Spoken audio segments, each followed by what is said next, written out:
মুসলমান ভাইরা আমার কথাগুলি দিল দিয়া বুঝবেন। এই জন্য এই পৃথিবীতে আল্লাহ রাব্বুল আলামিন বন্ধুরা আমার যতগুলি পয়গম্বরকে পাঠিয়েছিলেন, আমাদের পয়গম্বরের কাজের মতো এত সুন্দর কাজ পৃথিবীর কোনো পয়গম্বর বন্ধুরা আমার করতেও পারে নাই। নবীজির যতগুলি কাজ ছিল তামাম কাজগুলি বন্ধুরা আমার সাহাবায়ে কেরাম অক্ষরে অক্ষরে পালন করেছে। এজন্য সাহাবায়ে কেরাম চুল কাটতে গিয়েও কখনো নবীর সুন্নতকে মাইনাস আর বাইপাস করে না। সাহাবায়ে কেরাম বন্ধুরা আমার জুতা পরবে কোন সিস্টেম, কোন পদ্ধতিতে? নবী যেই পদ্ধতিতে জুতা পরেছে সাহাবায়ে কেরাম বন্ধুরা আমার সেই পদ্ধতিতেই বন্ধুরা আমার জুতা পরতেন। সাহাবায়ে কেরাম বন্ধুরা আমার বিশ্ব নবী যেই পদ্ধতিতে লুঙ্গি এমনকি পায়জামা পরতেন, বলুন তো দেখি সেই পদ্ধতিতে সাহাবায়ে কেরাম পরতো কি পরতো না? একটা মাত্র ঘটনা বলি, তাহলে আপনারা প্রত্যেকেই বুঝবেন। বিশ্ব নবী যখন বন্ধুরা আমার মক্কার ভিতরে দিন আর ইসলামের দাওয়াতগুলো দিচ্ছিল, আমরা জানি মক্কার মানুষগুলি পয়গম্বর এবং নবীর সাহাবীদের উপরে আক্রমণ করতেছিল। কিন্তু নবীর সাহাবীগুলি বিশ্ব নবীর কাছে আসার পরে তখন ডেকে বলছে, ইয়া রাসূলুল্লাহ, এতদিন পর্যন্ত আমরা তো আল্লাহ চিনি নাই, আল্লাহর কোরআন পাই নাই, আপনাকে তো আমরা চিনি নাই, কিন্তু এখন যখন আল্লাহকে চিনেছি আমরা এখন কোরআন পড়তে চাই, আপনার বন্ধুরা আমার অনুসরণ করতে চাই। কিন্তু মক্কার মানুষগুলি আমাদের উপরে আক্রমণ করে, তা মানাই যায় না। নবীজি তখন তাদেরকে ডেকে বলল, শুনো আমার সাহাবীরা, তোমরা যদি সত্যিকার অর্থে আল্লাহর জন্য ইবাদত করতে চাও, মক্কায় যদি তোমাদের ইবাদত করা সুন্দর না হয়, এই মুহূর্তে তোমরা মক্কার জমিন থেকে হিজরত করে যাও। আপনারা জীবনে বহুবার শুনেছেন আল্লাহর পয়গম্বর যখন সাহাবীদেরকে বন্ধুরা আমার অর্ডার দিয়ে দিল, সাহাবায়ে কেরাম যখন মক্কার জমিন থেকে বন্ধুরা আমার মদিনায় গিয়েছে, এরপরে সাহাবায়ে কেরাম যাওয়ার পরে সেখানে আল্লাহর ইবাদত আর গোলামি আর পয়গম্বরের অনুসরণ করছে। এদিকে যা বন্ধুরা আমার বিশ্ব নবী জিবরাইল বিশ্ব নবীর কাছে হযরতে জিবরাইলকে পাঠায় দিয়েছে। হযরতে জিবরাইল আসার পরে পয়গম্বরকে তখন ডেকে বলছে, নবীজি, আল্লাহ পাকের অর্ডার এসেছে, এই মুহূর্তে আপনাকে মক্কার জমিন থেকে হিজরত করে মদিনায় যেতে হবে। নবীজি বন্ধুরা আমার আপনারা জীবনে বহুবার শুনেছেন, আমি আগেই বলেছি, শুধুমাত্র কেবলমাত্র একটা পয়েন্ট আউট করব।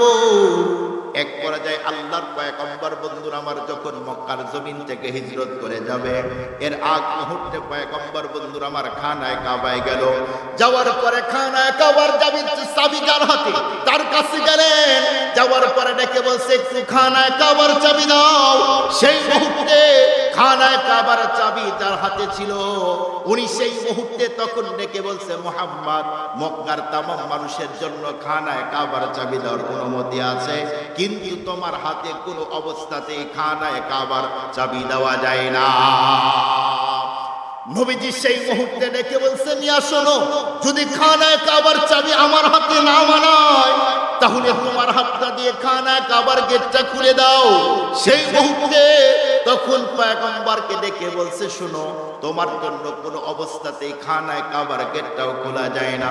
বিশ্বনবী তখন ডেকে বলছে, আমি তোমার কাছে খানায় কাবার চাবি চাইলাম, দিলে না। এরপরে বললাম, তুমি তোমার হাতটা দিয়ে খানায় কাবার গেটটা খুলে দাও, দাও, দিলে না। মনে রেখো, একদিন এই জায়গায় দাঁড়িয়ে আজকে যেমন খানায় কাবার চাবি তোমার হাতে, একদিন আমার হাতেও থাকবে খানায় কাবার চাবি।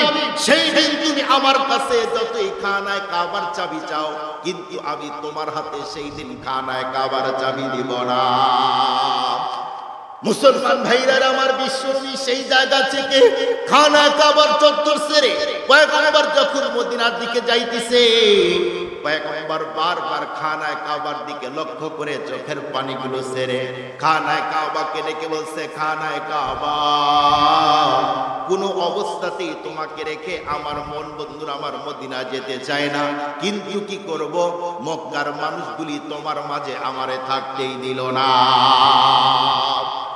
মুসলমান ভাইরা আমার, বিশ্বনবী এদিক দিয়ে মক্কার জমিন থেকে মদিনায় যাবে। আপনারা জানেন মদিনার ছোট্ট ছোট্ট বাচ্চাগুলি বিশ্বনবীকে বন্ধুরা আমার আপন করে পাবে, পয়গম্বরকে এখন কাছে পাবে। এই জন্য বন্ধুরা আমার প্রত্যেকে এখন আনন্দ করতেছে নবীজি কখন আসবে। ছোট্ট ছোট্ট বাচ্চাগুলি তার মাকে ডেকে বলছে, মা বলো না আমাদের নবীজি কখন আসবে। এক নজর নবীজিকে দেখার জন্য আমাদের মনটা বড় পাগল পারা। ছোট্ট ছোট্ট বাচ্চাগুলি এবং সাহাবীরা, যেই সমস্ত সাহাবী মক্কার জমিনে বিশ্ব নবীর নূরানী চেহারা দেখেছে, অনেকদিন লম্বা টাইম পার হয়ে গেছে, এখন পর্যন্ত বন্ধুরা আমার পয়গম্বরের চেহারা দেখে নাই। কারণ নবীর চেহারা বড় সাংঘাতিক। নবীকে এক নজর দেখার জন্য সাহাবা একরাম পাগল পারা কেন? আল্লাহ পাক রব্বুল আলামিন নবীকে এত সুন্দর চেহারা দান করেছে, যা পৃথিবীর অন্য কোনো মানুষকে তা দেয় না। सारे दुनिया कोई किया मई मिसले तू देखा नहीं, तेरे मानिन खूबसूरत तो चंद भी होता नहीं।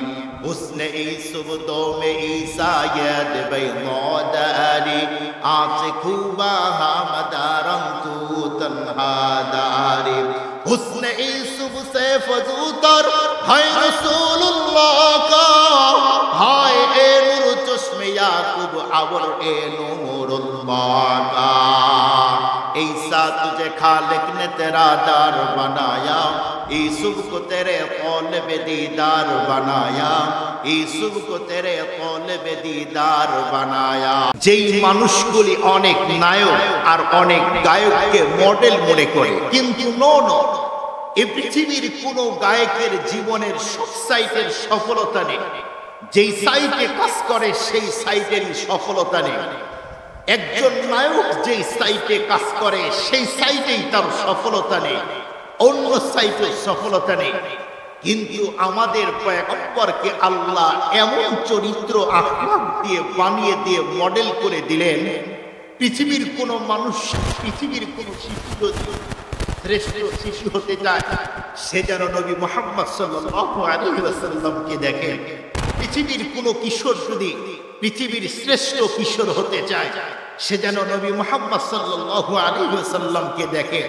পৃথিবীর কোন যুবক যদি পৃথিবীর শ্রেষ্ঠ যুবক হতে চায়, সে যেন আমাদের নবীজিকে দেখে। পৃথিবীর কোন ভাই যদি পৃথিবীর শ্রেষ্ঠ ভাই হতে চায়, সে যেন আমাদের নবীর দিকে লক্ষ্য করে, নবীকে দেখে। পৃথিবীর কোন টিচার যদি পৃথিবীর শ্রেষ্ঠ টিচার হতে চায়, সে যেন আমাদের নবীকে দেখে। পৃথিবীর কোন বাবা যদি শ্রেষ্ঠ বাবা হতে চায়, সে যেন আমাদের নবীর দিকে লক্ষ্য করে। আপনি এভাবে খুঁজবেন, খুঁজতে থাকবেন। পৃথিবীর কোন নেতা যদি আদর্শ নেতা হতে চায়, সে যেন নবী মুহাম্মদ সাল্লাল্লাহু আলাইহি ওয়াসাল্লামকে দেখে। সম্মানিত উপস্থিতি, আমাদের নবীজির এমন কোন সাইট নেই যেই সাইটে নবীজির যে শ্রেষ্ঠ কোন আবিষ্কারক, কোন উদ্ভাবক পৃথিবীতে আছেন, নবীর যে সুন্দর কেউ হতেই পারে না।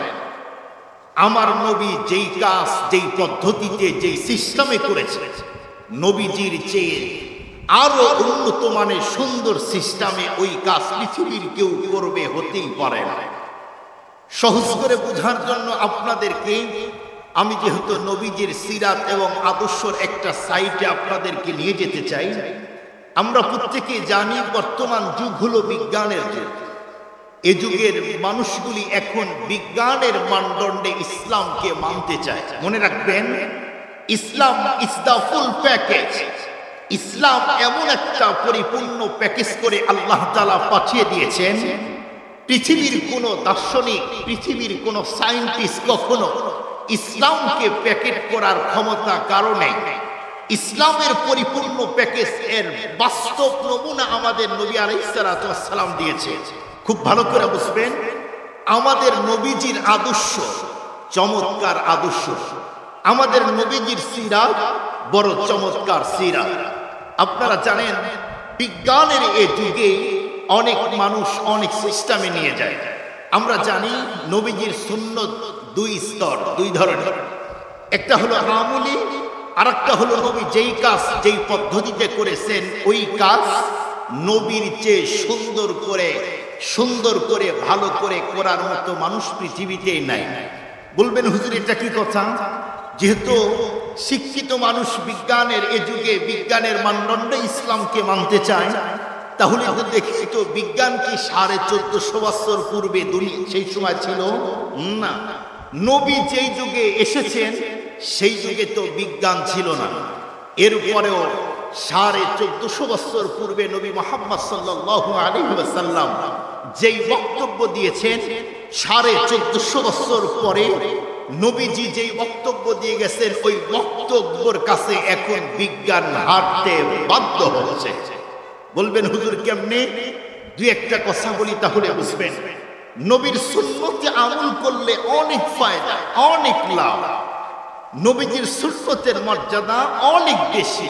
আপনারা জানেন ইউরোপ এবং আমেরিকা সেই জায়গায় যারা মানুষের স্বাস্থ্য নিয়ে গবেষণা করেছে, সেই জায়গার ওই দেশের ডক্টরগুলি তারা বলছে কি যে মানুষ ঘুমাবে কোন পদ্ধতিতে, আমরা যে মানুষ আমরা ঘুমাবো কিভাবে, একটা পুরুষ একটা নারী, পুরুষ জাতি নারী জাতি এরা ঘুমাবে কিভাবে।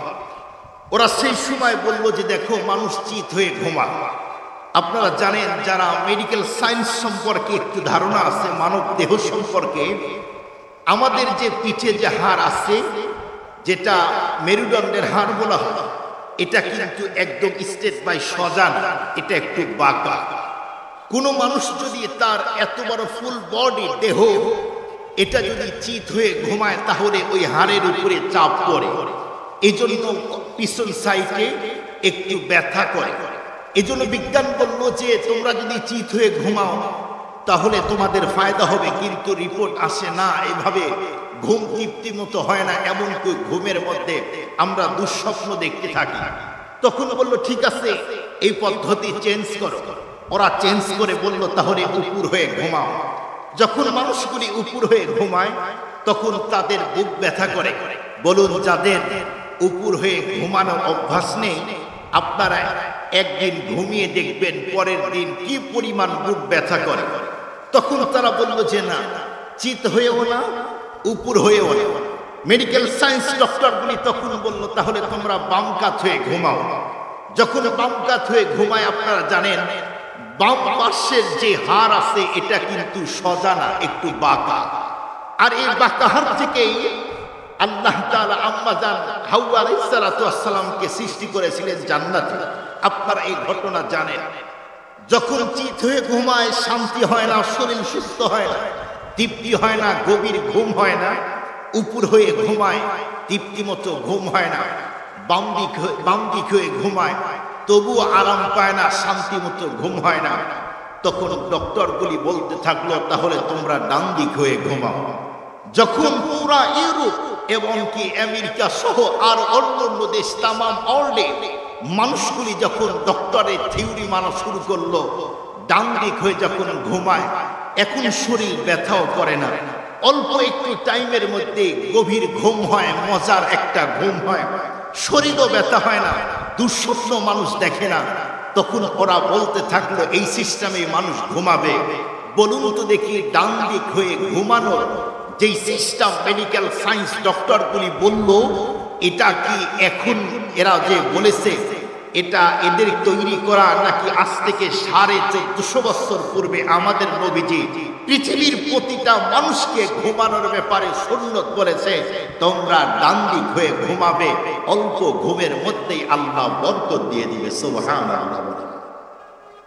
শুধুমাত্র এমন নয়, আরো হাজারো সুন্নত আধুনিক বিজ্ঞানের কথা আছে। আপনারা জানেন, আপনারা অবশ্যই জানেন বর্তমান মেডিকেল সায়েন্স যারা ডক্টর এরা বলতেছে পুরুষের বীর্য এমনকি সেক্স তৈরি হয় কোথায় থেকে, ওরা বলে যে টাকনু গিরার মধ্যে থেকে হয়। খুব ভালো করে বুঝবে। এই জন্য ওরা কি বললো যে তোমরা টাকনুর নিচে প্যান্ট পায়জামা এগুলি দিও না, দিলে কি হয় বলে তোমাদের জৈবিক কিন্তু সমস্যা হবে, তোমাদের সেক্সের সমস্যা হবে, শারীরিক কিন্তু সমস্যা হবে। বলুন তো দেখি ওরা যে বক্তব্য দিয়েছে এখন, কিন্তু নবীজি যেই যুগে বিজ্ঞান ছিল না, নবীজি কি বলছেন মা আসফালা মিনাল কাবাইনি মিনাল ইজারি ফিল নার, খবরদার আমার উম্মতেরা টাকনুর নিচে প্যান্ট এমনকি পায়জামা তোমরা নামিয়ে দিও না। এজন্য তো দুঃখের সাথে বলতে হয়, নবীর যুগের সাহাবায়ে কেরাম নবী যেই কাজ যেই পদ্ধতিতে করেছেন ওরা সেই কাজ সেই পদ্ধতিতেই করত। কিন্তু আজকে দুঃখের সাথে বলতে হয় এদেশের মুসলিম আজকে নবীজিকে মডেল না মনে করে বিজাতিদেরকে মডেল মনে করে, তাদের নগ্ন কৃষ্টি কালচার তাদের সভ্যতাকে চয়েস করে। কিন্তু আমার নবী যেই কাজ যেই পদ্ধতিতে করেছেন এর চেয়ে সুন্দর কোন পদ্ধতি পৃথিবীতে আবিষ্কার করার মতো মানুষ পৃথিবীতে কখনো আসে নাই, আর কখনো আসবেও না। চিল্লায় বলেন আল্লাহু আকবার। সম্মানিত উপস্থিতি, সাহাবায়ে কেরাম একটা ঘটনা বললেই আপনারা বুঝবেন সাহাবায়ে কেরাম কখনোই নবীজির তরিকা ছাড়া কোনো কাজ করে নাই। কেন? লাকাদ কানা লাকুম ফি রাসূলিল্লাহি উসওয়াতুন হাসানাহ, নবীজির আদর্শের মধ্যেই রয়েছে কল্যাণ। পৃথিবীর অন্য কোন নায়ক গায়ক আর কোন মডেলের কাজের মধ্যে কল্যাণ নেই, কল্যাণ আছে নবীজির কাজের মধ্যে। মুসলমান ভাইরা আমার কথাগুলি দিল দিয়া বুঝবেন। এই জন্য এই পৃথিবীতে আল্লাহ রাব্বুল আলামিন বন্ধুরা আমার যতগুলি পয়গম্বরকে পাঠিয়েছিলেন আমাদের পয়গম্বরের কাজের মতো এত সুন্দর কাজ পৃথিবীর কোন পয়গম্বর বন্ধুরা আমার করতেও পারে নাই। নবীজির যতগুলি কাজ ছিল তামাম কাজগুলি বন্ধুরা আমার সাহাবায়ে কেরাম অক্ষরে অক্ষরে পালন করেছে। এজন্য সাহাবায়ে কেরাম চুল কাটতে গিয়েও কখনো নবীর সুন্নতকে মাইনাস আর বাইপাস করে না। সাহাবায়ে কেরাম বন্ধুরা আমার জুতা পরবে কোন সিস্টেম কোন পদ্ধতিতে, নবী যেই পদ্ধতিতে জুতা পরেছে সাহাবায়ে কেরাম বন্ধুরা আমার সেই পদ্ধতিতেই বন্ধুরা আমার জুতা পরতেন। সাহাবায়ে কেরাম বন্ধুরা আমার বিশ্ব নবী যেই পদ্ধতিতে লুঙ্গি এমনকি পায়জামা পরতেন, বলুন তো দেখি সেই পদ্ধতিতে সাহাবায়ে কেরাম পরতো কি পরতো না? একটা মাত্র ঘটনা বলি তাহলে আপনারা প্রত্যেকেই বুঝবেন। বিশ্ব নবী যখন বন্ধুরা আমার মক্কার ভিতরে দ্বীন আর ইসলামের দাওয়াতগুলো দিচ্ছিল, আমরা জানি মক্কার মানুষগুলি পয়গম্বর এবং নবীর সাহাবীদের উপরে আক্রমণ করতেছিল। কিন্তু নবীর সাহাবীগুলি বিশ্ব নবীর কাছে আসার পরে তখন ডেকে বলছে, ইয়া রাসূলুল্লাহ, এতদিন পর্যন্ত আমরা তো আল্লাহ চিনি নাই, আল্লাহর কোরআন পাই নাই, আপনাকে তো আমরা চিনি নাই, কিন্তু এখন যখন আল্লাহকে চিনেছি আমরা এখন কোরআন পড়তে চাই, আপনার বন্ধুরা আমার অনুসরণ করতে চাই। কিন্তু মক্কার মানুষগুলি আমাদের উপরে আক্রমণ করে তা মানাই যায় না। নবীজি তখন তাদেরকে ডেকে বলল, শুনো আমার সাহাবীরা, তোমরা যদি সত্যিকার অর্থে আল্লাহর জন্য ইবাদত করতে চাও, মক্কায় যদি তোমাদের ইবাদত করা সুন্দর না হয়, এই মুহূর্তে তোমরা মক্কার জমিন থেকে হিজরত করে যাও। আপনারা জীবনে বহুবার শুনেছেন আল্লাহর পয়গম্বর যখন সাহাবীদেরকে বন্ধুরা আমার অর্ডার দিয়ে দিল, সাহাবায়ে কেরাম যখন মক্কার জমিন থেকে বন্ধুরা আমার মদিনায় গিয়েছে, এরপরে সাহাবায়ে কেরাম যাওয়ার পরে সেখানে আল্লাহর ইবাদত আর গোলামি আর পয়গম্বরের অনুসরণ করছে। এদিকে যা বন্ধুরা আমার বিশ্বনবী জিবরাইল বিশ্বনবীর কাছে হযরতে জিবরাইলকে পাঠায় দিয়েছে। হযরতে জিবরাইল আসার পরে পয়গম্বরকে তখন ডেকে বলছে, নবীজি আল্লাহ পাকের অর্ডার এসেছে, এই মুহূর্তে আপনাকে মক্কার জমিন থেকে হিজরত করে মদিনায় যেতে হবে। নবীজি বন্ধুরা আমার আপনারা জীবনে বহুবার শুনেছেন, আমি আগেই বলেছি, শুধুমাত্র কেবলমাত্র একটা পয়েন্ট আউট করব। এক পর্যায়ে আল্লাহর পয়গম্বর বন্ধুরা আমার যখন মক্কার জমিন থেকে হিজরত করে যাবে, এর আগ মুহূর্তে পয়গম্বর বন্ধুরা আমার খানায় কাবায় গেল। যাওয়ার পরে খানায় কাবার চাবি যার হাতে তার কাছে গেলেন।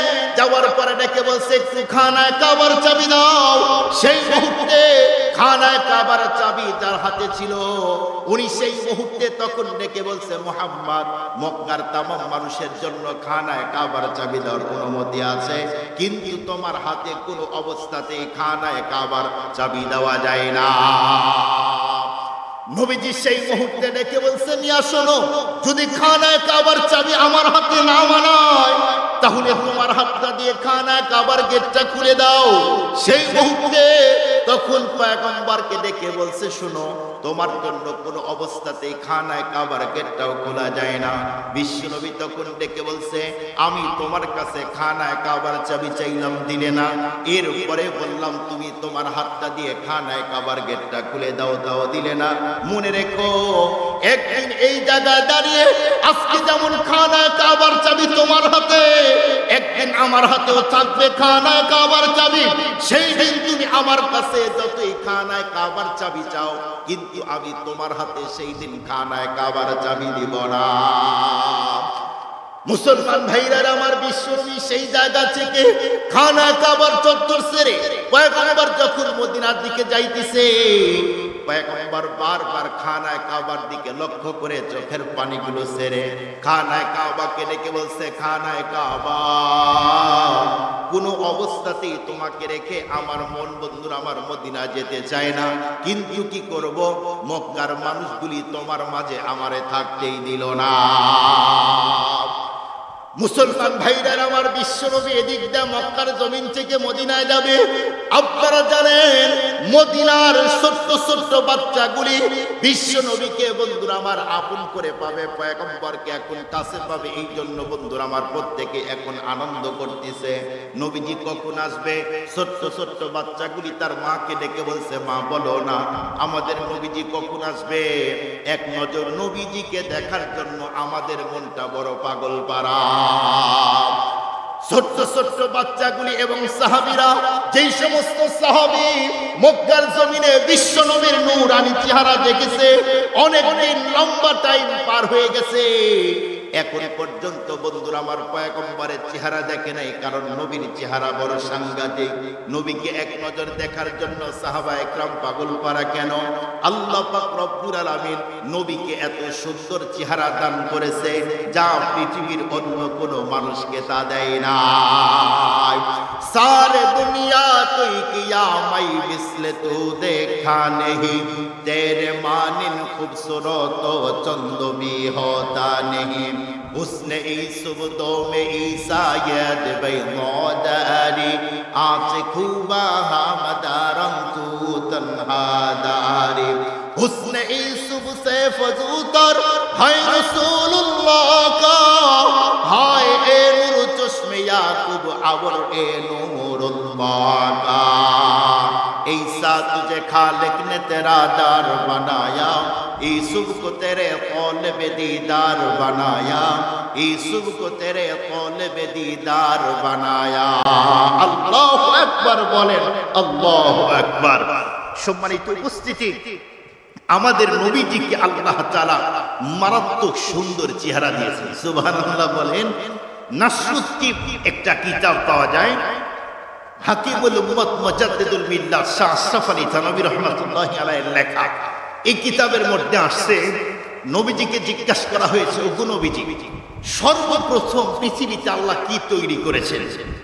নবীজি বললেন যে আল্লাহ পাক তার নূরের ফয়েজ দিয়ে সর্বপ্রথম আমি নবীর নূর তৈরি করেছি। সুবহানাল্লাহ বলেন। এরপরে লম্বা টাইম, সেই সময় জান্নাত জাহান্নাম, এরপরে ফুলসিরাত, এরপরে রুহের, এরপরে কি বলে কোরআন এবং কি যা আছে পৃথিবীর কিছুই তৈরি করে নাই। আদম নবীকেও তৈরি করে নাই, আত্মাও তখন তৈরি করে নাই। সর্বপ্রথম নবীর রূপ তৈরি করেছে। খুব ভালো করে বোঝার জন্য চেষ্টা করবেন। আমাদের নবীজিকে আরো জিজ্ঞেস করা হয়েছে, ওগো নবীজি, আপনি বেশি সুন্দর নাকি হযরত ইউসুফ আলাইহিস সালাতু ওয়াস সালাম বেশি সুন্দর? নবীজি বলেন যে আল্লাহ পাক আমার কাছ থেকে সৌন্দর্য নিয়ে অর্ধেক করেছে, 100% এখান থেকে নিয়ে অর্ধেক আমার ভাই ইউসুফকে দিয়েছে, আর অর্ধেক সৌন্দর্য দিয়ে পুরা পৃথিবীর সবকিছুই তৈরি করেছে। সুবহানাল্লাহ। নবীজির চেহারা আল্লাহ তাআলা মারাত্মক সুন্দর করে তৈরি করেছেন। সুবহানাল্লাহ বলেন, সুবহানাল্লাহ। আপনারা জানেন কিতাবের মধ্যে এসেছে যে নবী আলাইহিস সালাতু ওয়াস সালাম, নবীজি সব সময় ম্যাক্সিমাম চাই উহুদ পাহাড়ের এই দিক দিয়ে চলাচল করতেন। এই জন্য পাহাড়গুলি নবীজির চেহারা দেখত, গাছপালা তরুলতা এগুলি নবীজির চেহারা দেখত। নবীজি কখনো রাস্তা যদি চেঞ্জ করে অন্য দিক দিয়ে যাইতেন, সেই সময় একদিন নবীজি রাস্তা চেঞ্জ করে অন্য দিক দিয়ে যাইতেছে, পাহাড়গুলি আল্লাহর কাছে আবদার করে চায় আজকে নবী যদি এই দিক দিয়ে না যায়, নবীকে যদি আজকে না দেখি, নবীর এত সুন্দর চেহারা যদি দেখতে না পাই, তাহলে তো আমরা মজা পাবো না। নবীজির এরপরে আল্লাহ তাআলা ওহী নাযিল করে পয়গম্বরকে বললেন যে পয়গম্বর আপনি রাস্তা চেঞ্জ করে ওই উহুদ পাহাড়ের ওই দিক দিয়ে আপনি আবার রওনা দেন। সুবহানাল্লাহ বলেন। গাছপালাগুলি নবীর চেহারা দেখার জন্য পাগল। আপনারা জানেন কিতাবের মধ্যে এসেছে জান্নাতের মধ্যে আল্লাহ তাআলা এমন সুন্দর মাহফিলের ব্যবস্থা করবেন, স্টেজের মধ্যে থাকবেন নবী এবং রাসূল আর আল্লাহ। আমাদের বাংলাদেশে বড় একজন আলেম ফরিদউদ্দিন আল মুবারক, উনি ওনার জবান থেকে শুনেছি, এমনকি কিতাবে পড়েছি, ওই জান্নাতের মধ্যে আল্লাহ তাআলা লাইটিং এর ব্যবস্থা করবে কি দিয়ে। কিতাবের মধ্যে লেখে ওই জান্নাতের মধ্যে লাইটিং এর ব্যবস্থা করবে আল্লাহ তাআলা নবীজির ফেস থেকে, নবীজির চেহারা থেকে এত সুন্দর আলো বের হবে যে আলোর কারণে পুরা জান্নাতটাই আলো দিয়ে ভরপুর হয়ে যাবে। সুবহানাল্লাহ। নবীজিকে আল্লাহ তাআলা মারাত্মক সুন্দর চেহারা দান করেছিলেন। মুসলমান ভাইরা আমার কথাগুলি দিল দিয়া বুঝবেন। নবীজি সাল্লাল্লাহু আলাইহি ওয়াসাল্লামকে কি পরিমাণ আল্লাহ রাব্বুল আলামিন সৌন্দর্য দান করেছে, এই ব্যাপারে বন্ধুরা আমার হাজার কথা আছে, একটা মাত্র কথা বলতে চাই। আমরা প্রত্যেকেই জানি বন্ধুরা আমার মক্কা থেকে অনেক দূরে, বন্ধুরা আমার মক্কা থেকে একটু দূরেই হলো তায়েফের ময়দান। তায়েফের ওই জায়গার মধ্যে বন্ধুরা আমার একটা গোত্র ছিল, সেইটা হলো বনি সাদ গোত্র। সেই গোত্রের 10 জন মহিলা বন্ধুরা আমার বাচ্চা নেওয়ার জন্য মক্কার দিকে রওনা দিতেছিলেন। বৃষ্টি পড়তেছে মনে না?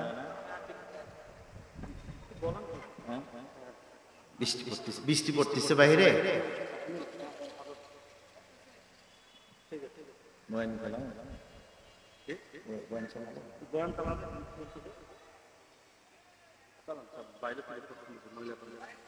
সম্মানিত মুআজ্জাজ মুহতারাম হাজিরিন, সেই গোত্র থেকে 10 জন মহিলা মক্কার দিকে রওনা দিয়েছে বাচ্চা নেওয়ার জন্য। তাদের টার্গেট যে মক্কার সম্ভ্রান্ত পরিবারের যেই বাচ্চাগুলি আছে, ওই বাচ্চাদেরকে যদি লালন পালন করি, দুধ খাওয়াই, তাহলে আমাদের অনেক টাকা দিবে।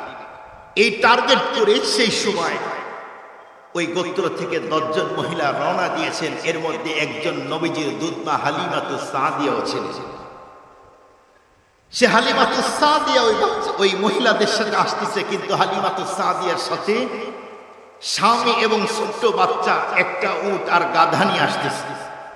উটের উপরে হালিমাতুস সাদিয়া তার ছোট্ট বাচ্চা এবং স্বামী উঠেছে, আর গাধার উপরে তার যে রসদ খাবারগুলি আছে এগুলি উঠায় দিয়েছে। মুসলমান ভাইরা আমার কথাগুলি দিল দিয়া বুঝবেন।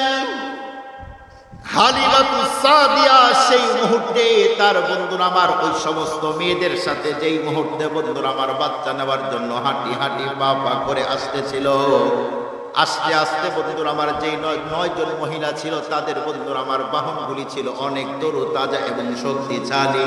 তাদের উটগুলি এত শক্তিশালী ছিল, হালিমাতুস সাদিয়া তার উট এবং গাধা নিয়ে তাদেরকে ধরতেই পারে না। ওই 9 জন মহিলা রাস্তায় আস্তে আস্তে বন্ধুরা আমার একবার, দুইবার, তিনবার রেস্ট করেছে। এরপরে তৃতীয়বার হালিমাতুস সাদিয়াকে সেই মুহূর্তে তখন ডেকে বলল, হালিমা, তোমার তো বন্ধুরা আমার উট এবং তোমার তো গাধা তো দুর্বল, এই মুহূর্তেই যদি তুমি আমাদের সাথে চলতে চাও তাহলে তো অনেক লম্বা টাইম লেগে যাবে, কারণ আমরা তো অনেক দূর থেকে আসতেছি, আমাদের সফর বড় লম্বা সফর হবে। এই জন্য আবার বন্ধুরা আমার বাচ্চাগুলি নিয়ে ব্যাক করে আবার তো বাড়ির দিকে যাইতে হবে। এই জন্য কোনো অবস্থাতেই তোমার জন্য আমরা ওয়েট করতে পারি না। সেই মুহূর্তে হালিমাতুস সাদিয়া বলল, ঠিক আছে তোমরা যাও। সমস্ত মহিলা সেই মুহূর্তে বন্ধুরা আমার সেখান থেকে মক্কাতুল মুকাররমায় চলে গেল। যাওয়ার পরে বন্ধুরা আমার যেই জায়গার মধ্যে বাচ্চাগুলি আছে, সমস্ত বন্ধুরা আমার মহিলাগুলি একের পর এক বাচ্চাগুলি দেখতেছে, কোন বাচ্চা বেশি সুন্দর দেখায়, কার বাবার কি পরিমাণ টাকা আছে, এগুলি দেখতে দেখতে দেখতে দেখতে বন্ধুরা আমার এক পর্যায়ে যখন বিশ্ব নবীকে সেই বাজারে ওঠানো হলো, হযরতে আমেনা মা আমেনা বিশ্ব নবী ছোট্ট বাচ্চা, ওই বন্ধুরা আমার বাজারের ভিতরে বিশ্ব নবীকে উঠানো হয়েছে। পয়গম্বরকে সুন্দর করে বন্ধুরা আমার একটা চাদর দিয়ে ঢেকে রাখা হয়েছে।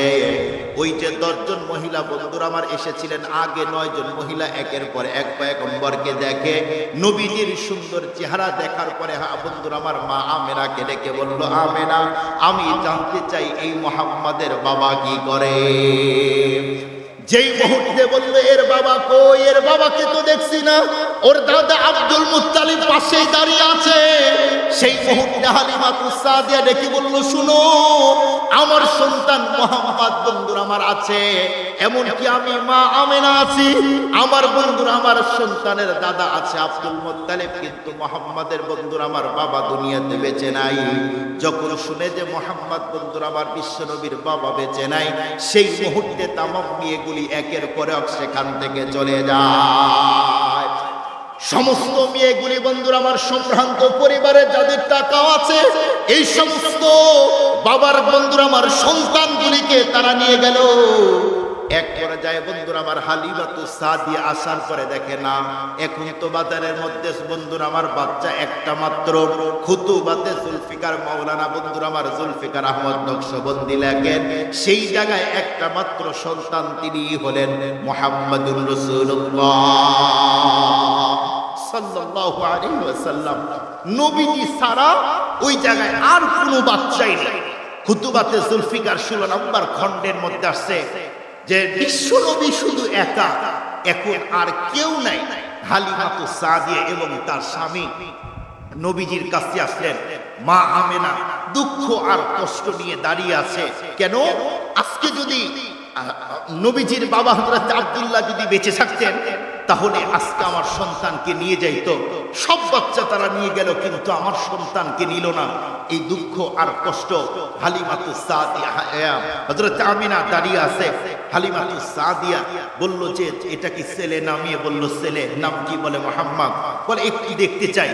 যখনই কিতাবে লেখেন, যখন উপর থেকে চাদরটা সরিয়েছে, নবীজি এমন একটা হাসি হালিমাতুস সাদিয়ার দিকে লক্ষ্য করে দিলেন, এক হাসিতেই, এক চাউনিতেই হালিমাতুস সাদিয়ার পুরা অন্তর জুড়ে নবীর জন্য জায়গা আল্লাহ তৈরি করে দিলেন।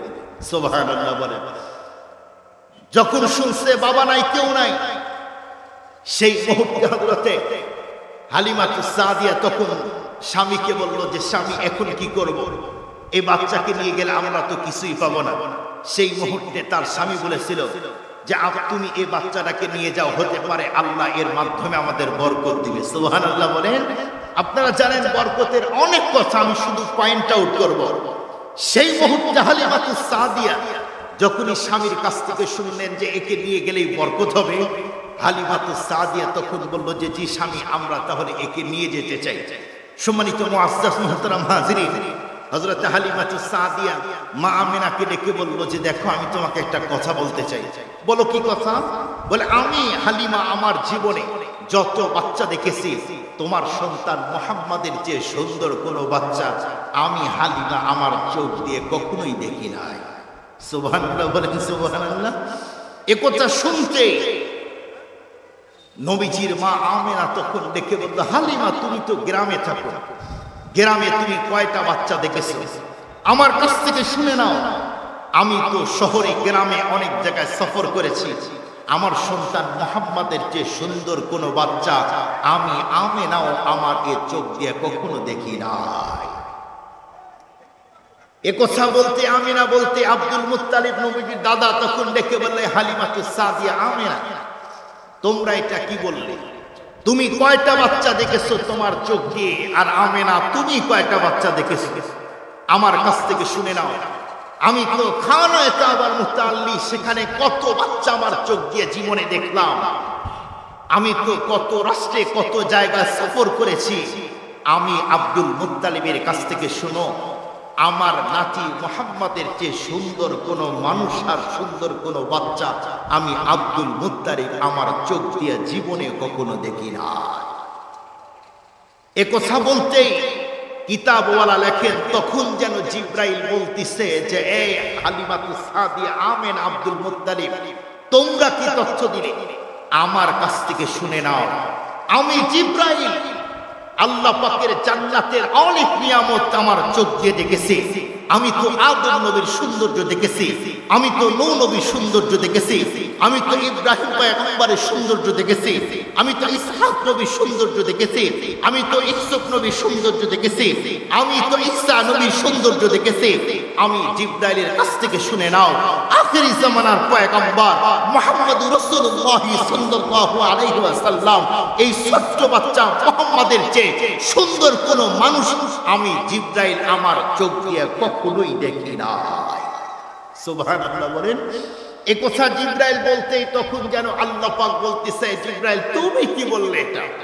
আমি আল্লাহর কাছ থেকে শোনো, আমার গোডাউনে আমার ফ্যাক্টরিতে আমি যত মানুষকে তৈরি করেছি, এই পৃথিবীতে যত যা সৃষ্টি করেছে, আমার হাবিব আমার বন্ধু মুহাম্মাদের চেয়ে সুন্দর কোন মানুষ তো তৈরি করি নাই। আমাদের নবীজি কি পরিমাণ সুন্দর ছিলেন তাহলে চিন্তা করেন। আমরা জানি নবীজির দুধমা হালিমাতুস সাদিয়া, এই হালিমাতুস সাদিয়ার একটা মেয়ে ছিল, সম্ভবত তার নাম হলো সায়মা। এই সায়মা উনি ছাগল চরানোর জন্য মরুভূমিতে যাইতেন, অনেক ছাগল ছিল। তো হালিমাতুস সাদিয়া তার মেয়েকে বলতো যে সকাল সকালে বের হয়ে যাও, দ্রুত ছাগলগুলিকে তুমি খাওয়াবে, এরপরে আবার নিয়ে আসবে। এ কথা বলার পরে তাকে পাঠিয়ে দিত। মাঝে মাঝেই সায়মা তার মাকে বলতো, মা আমি তো ছাগল মাছে নিয়ে যাব, ছাগল তো খাবে, কিন্তু আমি তোমার কাছে একটা আবদার করতে চাই। বলো।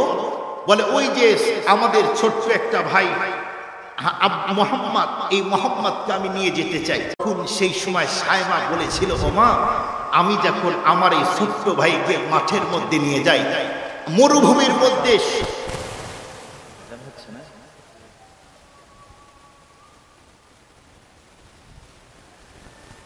কিন্তু আমার ছোট্ট ভাইকে কোলে আমি যতক্ষণ রাখি, এক খন্ড মেয়ে আমাকে আর আমার ভাইকে ছায়া দেয়, আমাদের মাথায় রোদ লাগে না। সুবহানাল্লাহ বলেন।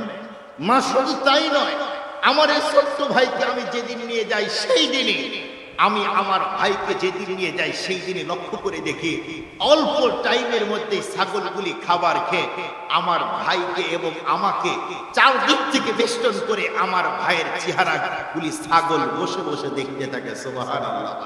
তার মানে মাখলুক, খুব ভালো করে বোঝার জন্য চেষ্টা করবেন, একটা প্রাণী আল্লাহর নবীর চেহারা দেখার পাগল, কারণ নবীর চেহারা বলো সুন্দর। মুসলমান ভাইরা আমার কথাগুলি দিল দিয়া বুঝবেন। এক পর্যায়ে আল্লাহর পয়গম্বর হাঁটি হাঁটি পা পা করে, বন্ধুরা আমার নবীজি যখন মক্কার জমিন থেকে মদিনায় গিয়েছে, ওইটা আপনাদেরকে বলেছিলাম, নবীজি সেই মুহূর্তে বন্ধুরা আমার মদিনায় যাওয়ার পরে তামাম সাহাবায়ে কেরাম তো এখন শুধুমাত্র কেবলমাত্র পয়গম্বরকে কাছে পাওয়ার পরে এখন বন্ধুরা আমার তাদের অন্তরে শুধু আনন্দ আর আনন্দ আর মজা।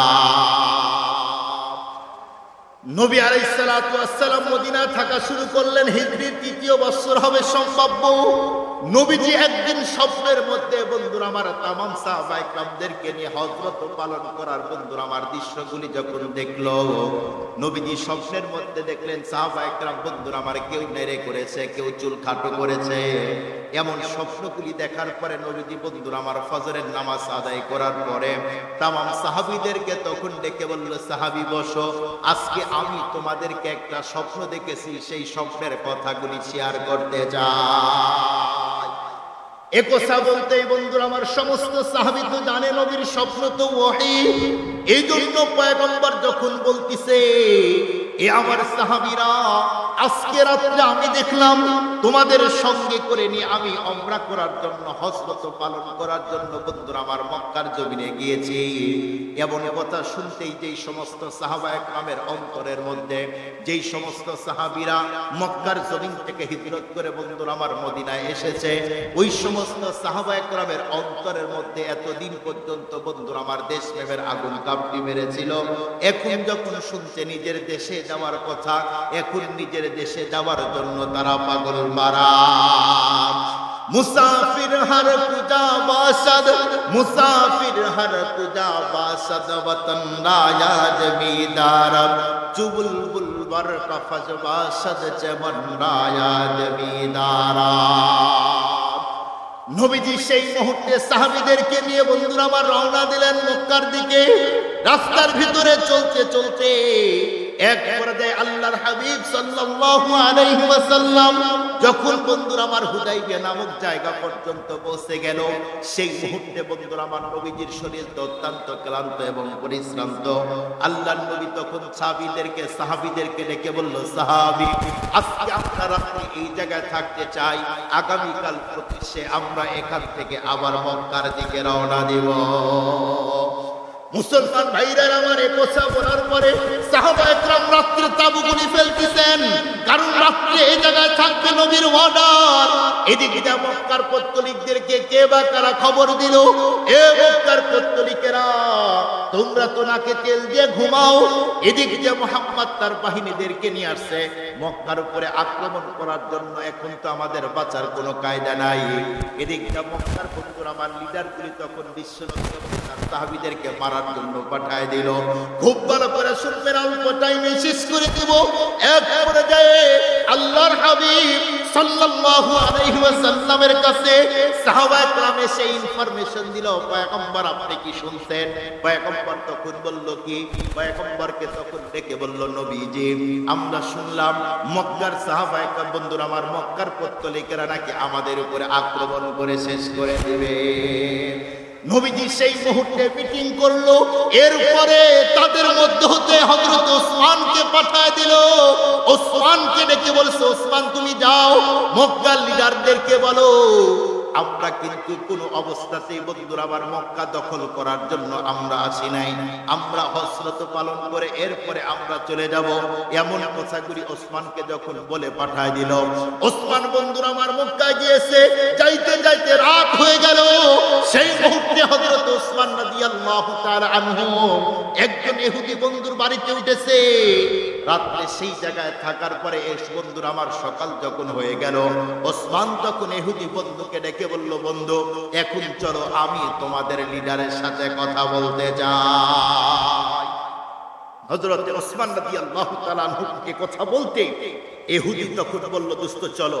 কিন্তু হযরত ওসমান রাদিয়াল্লাহু তাআলা আনহু যখন যাচ্ছে, সেই মুহূর্তে তার পরনে যে লুঙ্গি পরা ছিল এটা হলো নিস পোশাক। আপনারা জানেন হাঁটু এবং টাকনুর মিডল পয়েন্টে যে একটা গোস্ত আছে এই জায়গায় পরা।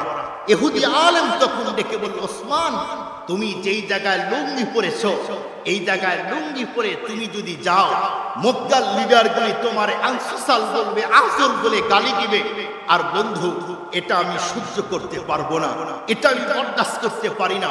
এজন্য তুমি এখন টাকনুর নিচে তোমার এই লুঙ্গি বা প্যান্ট পায়জামা এটা তুমি তোমার লুঙ্গি বা পায়জামা নিচে নামিয়ে দাও। হযরত ওসমান তখন বলল, দেখো মক্কার লিডারগুলি আমারে কে বুকে আলিঙ্গন করবে, কে প্রশংসা করবে, কে বদনাম করবে, এগুলি আমি দেখতে চাই না। আতরুকু সুন্নাত হাবিবি লিহাউলা ইলতুমাকা। উনি বলেন যে আমার নবী যেই জায়গায় লুঙ্গি পরার তালিম দিয়েছে আমি সেই জায়গায় পড়তে চাই। তার মানে সাহাবায়ে কেরাম নবীর সুন্নাত কখনোই ছাড়তো না। আল্লাহ রাব্বুল আলামিন যে কথাগুলি বললাম আমাদেরকে বুঝে আমল করার তৌফিক দান করুন। সকলে বলুন আমিন।